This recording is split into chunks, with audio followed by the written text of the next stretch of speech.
April 8th, 2025, Florida State Prison, 6:12 p.m. A man who'd spent half his life waiting for this moment finally took his last breath. His name was Michael Anthony Tanzi, 48 years old, and his final words were simple. I want to apologize to the family of Janet Acosta and Caroline Holder for taking their lives. He read a Bible verse, closed his eyes, and the lethal injection began. But behind that calm apology was one of Florida's most shocking crimes, a case that started with a woman on her lunch break and ended in a murder that haunted the state for decades. This is the story of Michael Tanzi, the man who turned a quiet afternoon into a nightmare that spanned from Miami to the Florida Keys.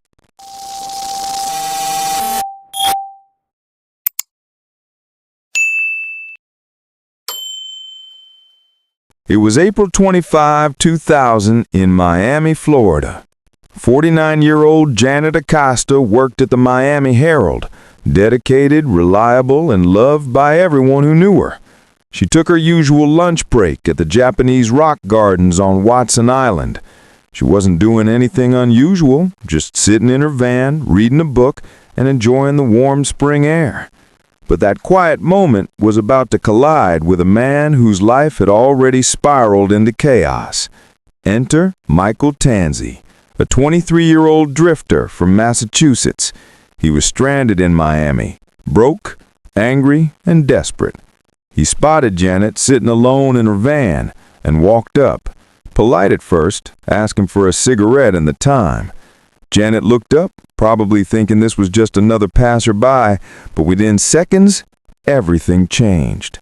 When she looked away, Tanzi suddenly punched her in the face, forced his way into the van, and pulled out a razor blade. The peaceful lunch hour had turned into a scene of terror. As he took control of the vehicle, Janet's co-workers had no idea she'd never come back.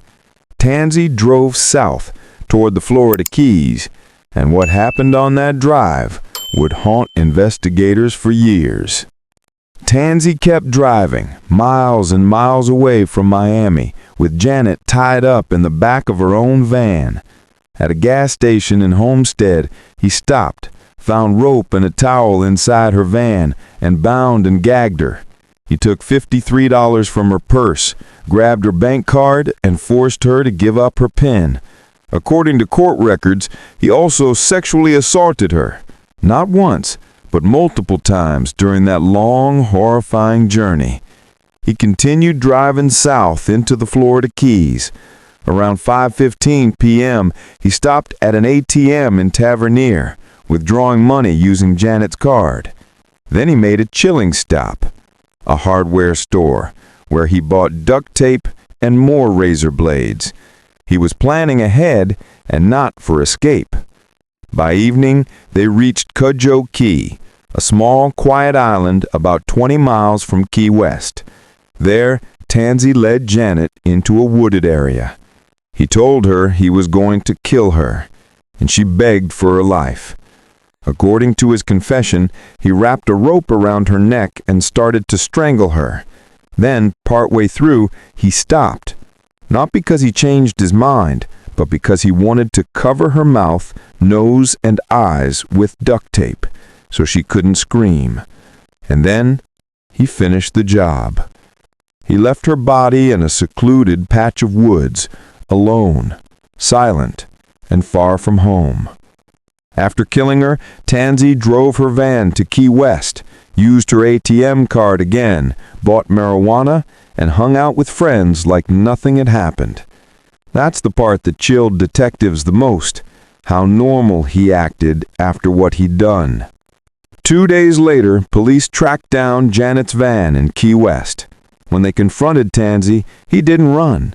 He looked at the officers and said, "I know what this is about." Inside his pockets were the receipts from Janet's back withdrawals.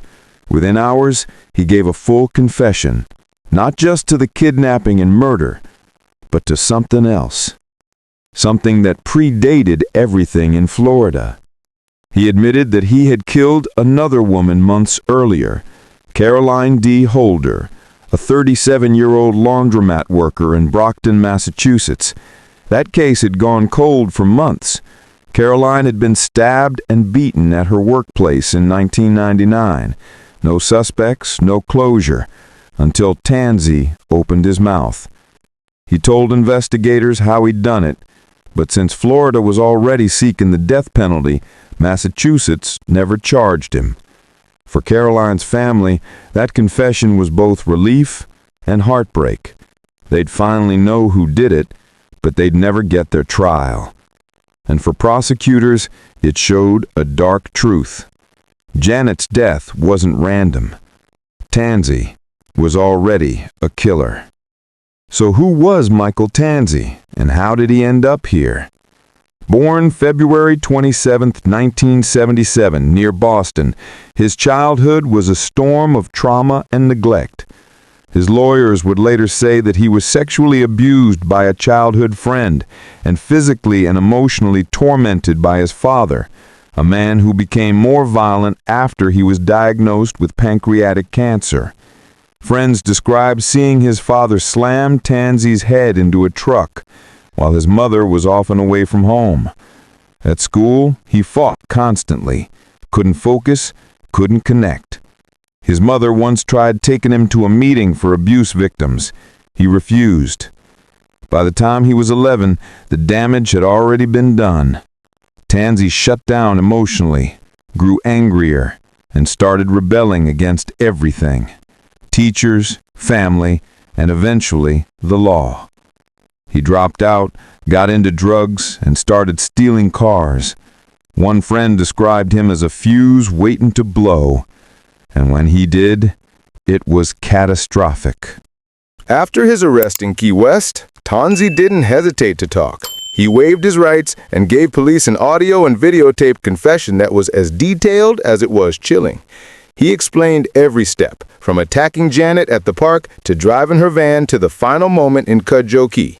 He even told detectives exactly where to find her body. When asked why he killed her, his answer was disturbingly logical. "I couldn't let her go. I'd get caught quicker." That one sentence said everything. Soon after, he was charged with first-degree murder, carjacking, kidnapping, armed robbery, and 2 counts of sexual battery. Initially, he pled not guilty, but before trial, he suddenly changed his mind, admitting to everything except the assault counts, which were handled separately. The courtroom would later describe his behavior as confusing, erratic, and detached. He complained about his lawyers, claimed they were romantically involved, and even tried to withdraw his guilty plea, saying it was a waste of the court's time. But the plea stayed, and Tanzi's fate moved into its final phase, the sentencing. During the penalty phase, prosecutors laid out the gruesome details. They argued that Janet Acosta's death was heinous, atrocious, and cruel, a legal term reserved for crimes that show extreme pain or suffering. And in this case, it fit. She was bound, gagged, beaten, and strangled, and Tanzi stopped halfway through just to silence her before finishing the job. The jury could see the horror in every detail. Meanwhile, Tanzi's defense tried to show another side. They called psychiatrists and psychologists who said he suffered from PTSD, bipolar disorder, sexual trauma, substance abuse, and antisocial behavior. His mother testified, describing years of abuse, neglect, and fear. But the jury wasn't swayed. They deliberated, and on February 19, 2003, came back unanimous, 12-0 for death. When the judge read the sentence aloud on April 11, 2003, Tanzi didn't flinch. Justice had been delivered, but for Janet's family, it didn't bring her back. For the next 25 years, Tanzi lived inside Florida State Prison, cell number D-241, appealing every angle of his case. His lawyers argued that his sentencing was unconstitutional, citing the 2002 Ring v. Arizona case and later Hurst v. Florida, claiming the juries, not judges, should make final death penalty findings. All appeals were denied. At one point, his legal team claimed that lethal injection would violate the 8th Amendment because Tanzi was obese, suffered from sciatica, and might experience unnecessary pain. The state's response? Florida's Attorney General said there was no evidence that lethal injection would cause any unconstitutional suffering. And so, one by one, every door closed. In March 2025, Governor Ron DeSantis signed Tanzi's death warrant. The date was set, April 8th, 2025. For Janet's family, it had been 25 years, a lifetime, and the man who had caused all that pain was finally out of appeals. The morning of April 8th, Tanzi woke up for the last time. He was offered his final meal: pork chop, bacon, baked potato, corn, soda, ice cream, and a candy bar. A strange combination, but oddly human, like a man clinging to small comforts before facing death. As the hour approached, he was calm. At 6 p.m., witnesses filled the small viewing room at Florida State Prison. He gave his final statement, apologizing to Janet's and Caroline's families, reading a verse from the Bible, and then laying still. At 6:12 p.m., he was pronounced dead. 25 years after that lunch break on Watson Island, the story had finally come full circle. But the question still lingers. Was justice truly served, or did it come too late? Janet Acosta never made it back to her desk that afternoon. She left behind friends, family, and co-workers who loved her, and a legacy that still echoes through Florida's courts. Tanzi's story reminds us of how quickly evil can hide behind an ordinary face. A man stranded in Miami, asking for the time. That's all it took to change everything. If you made it this far, thank you for watching. Don't forget to like, share, and subscribe. It helps more people see stories like this one. And tell me in the comments, do you think 25 years on death row was justice or mercy?